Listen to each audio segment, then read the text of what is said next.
Salut, ça va bien, j'espère. Moi, je vais bien par la grâce de Dieu.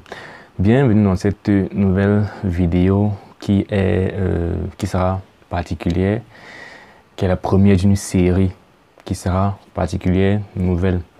Donc, je l'intitule, je ne sais pas comment je vais l'intituler, peut-être Défense de l'Église catholique ou alors critique de l'Église catholique, ou alors critique contre l'Église catholique.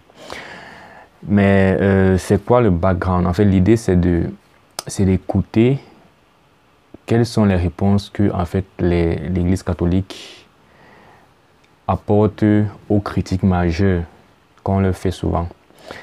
Bon, je explique rapidement le background. Donc récemment, j'ai regardé une vidéo et puis j'ai vu une capture d'écran passer où il y avait un tweet du pape qui disait que Marie, elle est non seulement l'intermédiaire qui nous joint à Dieu, mais elle est surtout le chemin par lequel on doit passer pour atteindre Dieu. Et moi, je me suis dit non, c'est faux, c'est un mensonge. Donc du coup, j'ai posté sur Facebook et j'ai dit là, mais ça c'est carrément fait Marie égale de Jésus-Christ, quoi. C'est vraiment remplacer Jésus par Marie. Et du coup, ça a naturellement dérangé certains catholiques qui m'en ont récupéré pour me dire que voilà. Bon, vous imaginez, question classique de catholique, Marie et tout ça. Et dans tout ça, donc, il y a une connaissance catholique qui m'a dit, voilà, tu es ignorant, tu ne sais pas de quoi tu parles, tu ne comprends pas de quoi tu parles. Regarde ce document, je te prie de le lire avec un esprit ouvert et de revoir en fait ce que tes croyances concernant l'Église catholique. Et je me suis dit, d'abord au départ, je ne suis pas trop intéressé par aller fouiller dans le pourquoi les catholiques font ce qu'ils font. Du moment où moi j'ai à juger ça bibliquement parlant, en fait, je n'ai pas à partir étudier forcément le motif. Je prends ce qu'ils croient, j'évalue par rapport à la Bible et je vois si c'est conforme ou pas. Je n'ai pas à le faire. Mais après, je me suis dit, bon, ça va faire que je travaille aussi un peu déjà le discernement, mon discernement et aussi mon ouverture d'esprit. Je me suis dit, ok, je vais faire ça, je vais essayer de lire le document en question. Donc, le document s'intitule, je l'ai là derrière le téléphone, il s'intitule Réponse aux critiques contre l'Église catholique. Donc, il est un peu long, c'est même pour ça que j'étais pas aussi très enthousiaste à l'idée de le lire. Mais je me suis dit, voilà, je vais le faire en petite partie, je vais le faire comme ça. Ça m'encourage aussi de le faire ça comme ça en vidéo. Bon, voilà. Je vais m'encourager à le faire. Donc, je vais en faire partie par partie. Je ne sais pas trop comment la langue, pour que ce ne soit pas trop long. Là, je pense que je vais commencer par la présentation et peut-être l'introduction aujourd'hui. Donc, je vais juste lire et on va voir si ce qu'ils disent quand avec les Écritures, si ce qu'ils disent justifie vraiment pourquoi ils font les choses, même si bibliquement, a priori, on a vu que ce qu'ils font n'est pas biblique. Donc, le titre, c'est Réponse aux critiques contre l'Église catholique du Père Casterman, missionnaire au Cameroun. Présentation, voici des réponses à certaines critiques contre l'Église catholique d'après un travail du Père Benoît Casterman, missionnaire au Cameroun. Et là, il cite une référence de Pierre, je crois, qui dit « Soyez en mesure de rendre compte de l'espérance qui est en vous ». Nous dit l'apôtre Pierre, voilà. « Chers jeunes lecteurs, consolidez votre foi par une assimilation systématique des enseignements de l'Église et par une vie de prière qui apporte plus d'autorité à votre témoignage. » Le pape a dit « L'Église du Gabon, lève-toi et marche » en 1982. Et cet appel s'adresse à tous, les jeunes et moins jeunes du Gabon, de Centrafrique, de tous les 5 continents et de tous les temps. Donc, je suppose que c'est peut-être un Gabonais du coup qui est en mission au Cameroun. Ou, mais Casterman, peut-être ça ressemble à un nom occidental, peut-être européen, ça ou bien, oui. Anyway, comme aumônier des jeunes, il y a quelques années, j'avais marre d'entendre que mes jeunes frères et sœurs étaient pris de court par des adeptes de quelques nouvelles églises ou religions soi-disant anti-catholiques. Tout d'abord, je suis convaincu que prétendre croire en Dieu contre son frère n'est certainement pas un indice d'authenticité religieuse. Mais s'il fallait expliquer certains aspects de notre foi aux autres jeunes, qui mieux que vous, jeunes chrétiens, défendra la cause de votre église parmi vos camarades? Donc en gros, il est en train de dire, c'est comment bien il veut fournir en fait aux jeunes catholiques des éléments pour pouvoir défendre en fait leur foi catholique. Parce que c'est généralement les jeunes des autres églises qui vont s'adresser aux jeunes catholiques et essayer de les reprendre. Il veut donc fournir en fait aux jeunes catholiques des éléments de défense contre les critiques. Donc, qui osera enfin porter sa croix devant les autres sans manquer au respect et à toutes les valeurs clamées par les défenseurs de la laïcité, mais comme un signe qui illustre ce qui devrait nous rendre différents, pas forcément meilleurs, mais différents des autres. Voici des éléments destinés non pas à contre-attaquer qui que ce soit, mais à nous former et nous informer davantage sur ce que nous faisons, disons ou croyons, même sans avoir su expliquer pourquoi. Voici des éléments destinés non pas à contre-attaquer qui que ce soit, mais à nous informer et à nous former et nous informer davantage sur ce que nous faisons, disons ou croyons, même sans avoir su expliquer pourquoi. Je ne sais pas si c'est parce que... Anyway.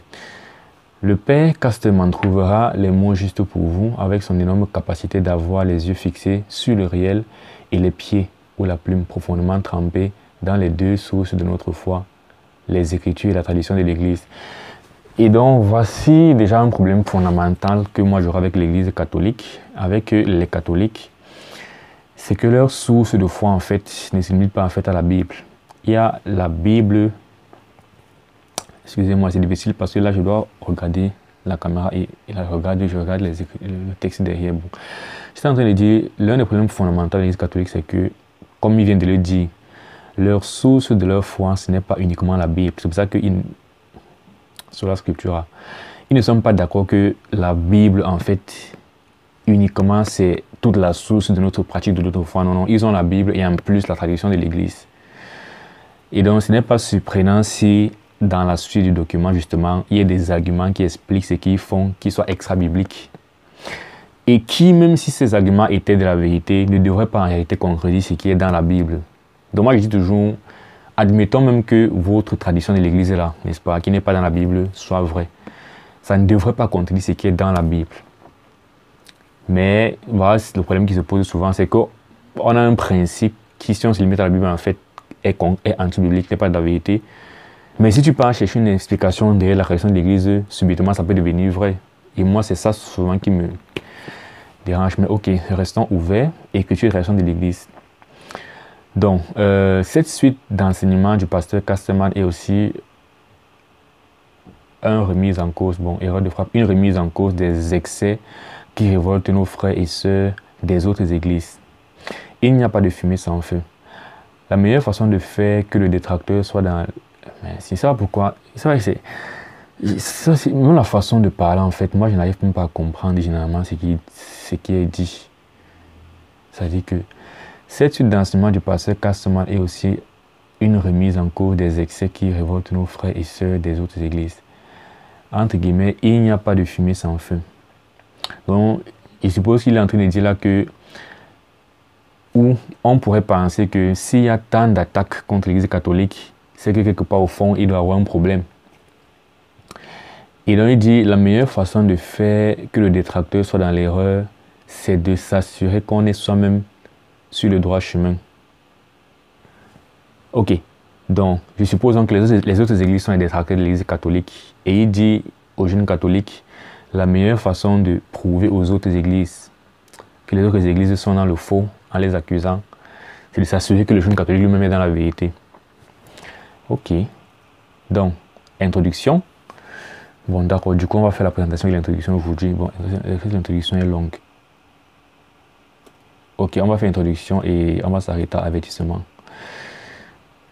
Ok, introduction. Amis lecteurs, la doctrine et les pratiques catholiques sont généralement incomprises et sévèrement décriées par les autres dénominations chrétiennes. De nombreux fidèles catholiques en sont troublés. Certains en viennent à quitter l'Église. Et en passant, depuis là, il écrit Église avec grand E. Donc, ça veut dire que quand tu n'es pas dans l'Église catholique, en fait, tu n'es plus dans l'Église, en quelque sorte, finalement. Nous ne pouvons rester indifférents à cette situation et ces critiques. Cette rubrique veut y répondre. 1. Elle s'adresse d'abord à mes frères catholiques qui sont interpellés ou dérangés par ces critiques. Il s'agit de rendre raison de notre foi catholique. Comme tout chrétien, le droit de sa foi et de son espérance. Une fois de plus, qu'on fait 1 Pierre 3, 15 qu'il a cité au départ, que soyez prêts pour défendre la raison de votre espérance, pour défendre votre foi. Et si j'ai reçu mission d'enseigner dans l'Église, il est de mon devoir d'éclairer ou de conforter les fidèles qui me sont confiés. Donc, premier point, ce document s'adresse d'abord à ces frères catholiques qui sont interpellés ou dérangés par ces critiques, n'est-ce pas? Deuxième point, mais le présent document s'adresse aussi à mes frères des autres dénominations chrétiennes. Donc, il s'adresse à moi aussi. Surtout à ceux qui critiquent le catholicisme. Si nous nous contentons de faire la sourde oreille à leurs critiques ou de les traiter de sectaires, comment leur reprocher leur incompréhension ou leurs préjugés sur la foi catholique? De plus, leurs critiques ne sont peut-être pas sans fondement et aussi ont droit à notre attention et à une réponse franche et fraternelle de notre part. Ok. Donc il a aussi une approche a priori ouverte. Il dit si les catholiques ne répondent pas en fait aux critiques qui leur sont faites, les catholiques ne peuvent pas après rester dans leur cocon et reprocher aux autres qui ne comprennent rien, puisque les catholiques n'ont rien fait pour leur expliquer leur incompréhension. Donc du coup, il faut aller vers eux pour les expliquer. D'où le second but de ce document qui s'adresse aux autres dénominations. Et il dit en même temps, de plus, leurs critiques ne sont peut-être pas sans fondement. Donc ok, là il est en mode ouverture d'esprit. Peut-être qu'il y a un fondement dans les critiques que nous apportent à l'Église catholique. Et il dit, et aussi on droit à notre attention et à une réponse franche et fraternelle de notre part. Ok, avant d'avancer, moi personnellement, je ne m'aligne pas derrière quelqu'un pour critiquer l'Église catholique. Et tout ce que moi j'ai contre l'Église catholique vient de ma lecture personnelle de la Bible et des différences que j'ai vues avec les croyances qui viennent de chez eux. Donc voilà. Quand je vais donc dire nous ou moi ici, je parle vraiment de moi seul, vraiment par rapport à ce que je lis de la parole de Dieu et en comparaison et tout. Donc oui, il est en train de dire, moi aussi j'ai droit en fait à son attention et à une réponse franche et fraternelle de sa part. Ok. Il dit, personnellement, je dois ici témoigner en faveur de mes frères des églises sœurs, entre guillemets, églises sœurs, entre guillemets. Un peu comme ça donne l'impression que, parce que si tu dis église sœurs, parce qu'il dit, personnellement, je dois aussi témoigner en faveur de mes frères des églises sœurs. Donc, ça remet en cause la légitimité de toute église en dehors de l'église catholique. Mais passons. Y compris des églises pentecôtistes, entre parenthèses, ou apostoliques, ou des assemblées chrétiennes souvent qualifiées de sectes, de façon parfois arbitraire. À travers les multiples rencontres avec eux, pour lesquelles je veux ici rendre grâce à Dieu, j'ai le plus souvent constaté leur bonne foi, du moins chez ceux qui me partageaient fraternellement et sincèrement leur réticence à l'égard du catholicisme. Comment voulez-vous les leur reprocher? Quand on voit le piteux témoignage de tant de catholiques ignorants de la Bible, à la vie si peu évangélique et aux pratiques qui, à tort ou à raison, sont qualifiées d'idolâtres ou de mariolâtrie. Comment s'étonner alors des critiques de nos frères protestants ou pentecôtistes? Donc, en gros, il dit, mine de rien, pour accorder un peu de crédit aux détracteurs des catholiques, il dit se rend compte en échangeant avec eux qu'ils ont quand même des plaintes légitimes parce qu'ils observent en fait certains catholiques qui, selon l'auteur, ne comprennent pas bien le catholicisme, ne sont pas eux-mêmes des catholiques qui pratiquent, ils ne sont pas évangéliques par exemple, donc ce ne sont pas des catholiques qui sont bibliques. Donc du coup, ces catholiques que nous voyons et que nous critiquons, apparemment ne sont pas représentatifs du vrai catholicisme. Donc il peut comprendre en fait quand les autres églises en fait critiquent le catholicisme à partir de cela. Voilà, du coup, moi, je dirais quand même par rapport à ce point que je ne critique pas en fait le catholique. Je critique la doctrine catholique. Je ne critique pas le fidèle, je critique les enseignants. Par exemple, tout ceci a commencé avec un post du pape en personne qui a dit Marie, il dit Mary is the bridge between us and God. Donc c'est le pont. C'est une sorte d'intermédiaire parce que la bridge c'est large, mais en gros on comprend que c'est le lien, c'est le pont. Et il dit she is more than that, she is also the road. Donc c'est elle aussi le chemin par lequel on atteint. Nous, we must travel to reach God. Donc Marie est le chemin par lequel on doit passer pour atteindre Dieu. Donc c'est pour dire que c'est pas une affaire de ok, en général je regarde un catholique qui vit d'une certaine façon et puis non non. L'enseignement de l'Église catholique, on a dit ça, le pape qui est en train de dire par exemple que Marie est voilà, une sorte d'intermédiaire, elle est la personne avec qui on doit passer. C'est-à-dire que moi aujourd'hui, en 2021, pour atteindre Dieu, je dois passer par Marie. C'est ce que ça veut dire en fait. Donc déjà, moi je ne dirais pas que le problème c'est ce que les fidèles, peut-être les fidèles catholiques aussi ont encore davantage déformé encore l'enseignement catholique pour aller encore très loin de la Bible, mais l'enseignement catholique en lui-même déjà, à mon sens, il est pas biblique. Parce que si on pense que le pape a dit dans ce tweet-là. Donc, il dit, il est piquant de constater la surprise de nos frères pentecôtistes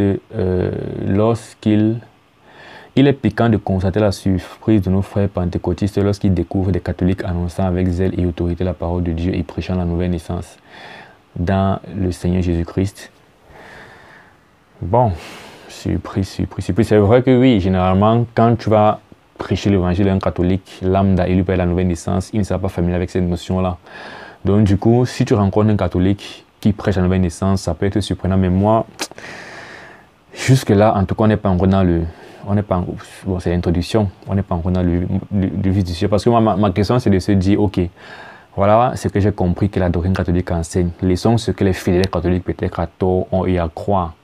Moi, je veux qu'on adresse les questions que les catholiques enseignent et on voit pourquoi ils enseignent ça.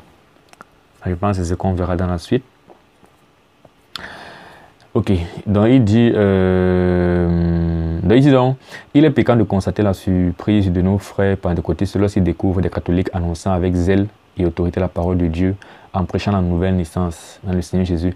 Encore que j'espère qu'ils comprennent bon, ce qu'ils entendent par nouvelle naissance. Étonnés, certains en viennent à dire ce n'est pas possible, ce ne sont pas de vrais catholiques. Car à leurs yeux, le vrai catholique ne prêche pas la parole de Dieu ni la nouvelle naissance. Il reste enfermé dans ses dogmes, ses rites, ses pratiques. Voilà l'image du catholique dans bien des esprits. Comment se donner alors des critiques? Une fois de plus, je dirais que... Parce que là, il est en train de poser des fondements, mais si ces fondements ne sont pas vraiment des choses qui sont forcément vraies pour moi personnellement, hein, ça, ce ne sont pas vraiment des arguments qui vont forcément influencer ma conception du catholicisme, ça. Par exemple, je ne pense pas, par exemple, que le problème du catholique, c'est qu'il ne connaît rien de la Bible et il connaît seulement les dogmes. Non, non, non. Je ne pense pas que le mensonge vienne totalement mensonge. Le mensonge, c'est beaucoup de vérité et un peu de faux. Et un peu de levain va faire lever toute la pâte. Je peux t'enseigner toute la Bible, mais je déforme l'évangile.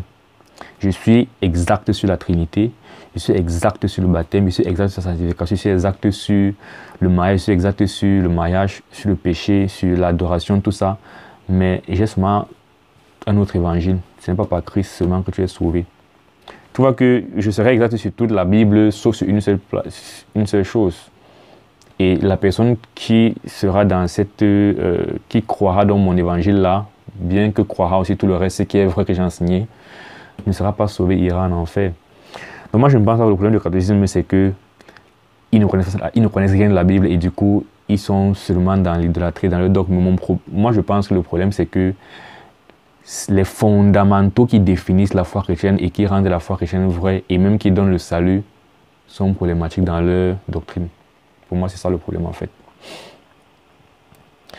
Je reviens encore sur ce que j'étais en train de dire. Si tu me dis que Marie a une quelconque participation dans le pardon de mes péchés, que ce soit l'intermédiaire de l'intermédiaire, je dois passer par elle et tout. Il y a une attaque sur l'évangile. une vraie attaque sur l'évangile. Et là, c'est fondamental. Peu importe si après tu comprends bien ce qu'on appelle nouvelle naissance, que tu comprennes bien ce qu'on appelle sanctification, tout ça, tu as raté un fondement. Donc, enfin, j'ai souvent découvert beaucoup de bonne volonté chez mes frères des autres églises, surtout quand nous voulons bien les écouter. Nombreux sont ceux qui se réjouissent de constater que l'église catholique n'est pas forcément idolâtre ou morte, comme on le fait croire, et que parmi les catholiques, il y a de plus en plus de chrétiens réveillés, selon leur expression. Une fois de plus, moi je ne pense pas que tous les catholiques ne sont pas sauvés, non. Je pense que tout catholique qui croit en des croyances catholiques non bibliques concernant l'évangile ne sont pas sauvés. Puisque dans les autres églises, il y a aussi beaucoup de personnes qui comprennent mal beaucoup de choses, mais qui sont sauvées. C'est pareil chez les catholiques. Tu peux être chez les catholiques et tu ne comprends pas certaines choses, ou bien tu comprends mal certaines choses, mais tu as quand même bien compris l'évangile. Ton espérance est vraiment en Christ. Donc, mais combien sont-ils? Et aussi, quand tu as le Saint-Esprit et que tu es vraiment sauvé, si tu étais dans l'erreur, n'est-ce pas, par manque de, c'est pas quoi, de compréhension et tout, quand on t'expose la vérité et qu'on t'explique longtemps et que tu discutes longtemps aussi, là, finalement, ça devient un problème. Donc, c'est dit que beaucoup de frères séparés ne sont pas aussi séparés qu'on le pense, ni enfermés dans leurs préjugés et leurs critiques. Ils se réjouissent de l'œuvre du Seigneur auquel ils se manifestent, y compris dans l'église catholique. Donc, en gros, il dit qu'il a vu dans certaines personnes des autres églises, en fait, qui ont constaté de manière agréable qu'il y a certains catholiques qui sont sauvés apparemment. Ok, donc c'est là la marque des vrais disciples de Jésus, quelle que soit la dénomination, lorsqu'ils sont vraiment guidés par l'Esprit Saint, car ce dernier n'est pas un esprit de division ou de calomnie, mais au contraire de communion dans la vérité. Communion dans la vérité en effet, parce que Jésus divise, Jésus a dit de venir mettre la division, donc il faut bien dire qu'on parle de communion dans la vérité. On ne parle pas comme les Américains. Il y a un passage américain qui dit, comment il dit ça? Sacrifier, j'oublie ça. Sacrifier la vérité au nom de la communion, un truc comme ça là. On ne doit pas sacrifier la vérité au nom de la communion. On a communié dans la vérité. Le plus important n'est pas de communier. Le plus important, c'est d'être dans la vérité. Donc, nous voulons donc nous situer en deçà de toute polémique et renvoyer dos à dos les extrémistes de tous bords. Qu'ils soient ultra, pro, ultra, il y a beaucoup d'erreurs de frappe là, ultra pur anti-catholique. Je ne comprends pas. Je crois qu'il veut dire en fait que voilà, il ne veut pas en fait que les gens soient de manière extrêmement anti-catholique, mais que les gens soient ouverts d'esprit en fait concernant le catholicisme. Ne restons pas enfermés dans nos clichés et nos préjugés. Il existe une étroitesse d'esprit et un manque d'ouverture d'esprit ou d'ouverture à l'Esprit Saint qui frise le péché contre l'esprit. Matthieu 12, 31, 32. Donc, en gros, est-ce que Matthieu 12, 31, 32 parle du blasphème contre le Saint-Esprit? Je ne sais pas, je ne maîtrise pas, mais en gros, il est en train de dire, si tu es trop fermé d'esprit et que tu ne t'ouvres pas, si tu as une ouverture d'esprit, quelque part tu n'es pas ouvert au Saint-Esprit, et quelque part le fait de ne pas être ouvert au Saint-Esprit, ça frôle donc le baptême au blasphème du Saint-Esprit finalement, peut-être. Avertissement, ok, on va s'arrêter là pour l'instant. Donc voilà un peu l'introduction. Moi je pense que les avertissements sont aussi dans l'introduction, mais on va arrêter là pour cette première partie. On va voir que ça sera trop long. Mais voilà, c'est un peu ça. Je vais essayer de parcourir ce document-ci et voilà, avec un open mind, voir ce que les catholiques ont dit, du moins ce que ce représentant en quelque sorte de l'église catholique a dit contre les critiques pour l'église catholique. Voilà, dans une prochaine vidéo, que Dieu te bénisse. J'espère que tu pourras quand même rester avec moi pour cet exercice de discernement-ci. Voilà, comme ça on va cogiter un peu ensemble. Ciao.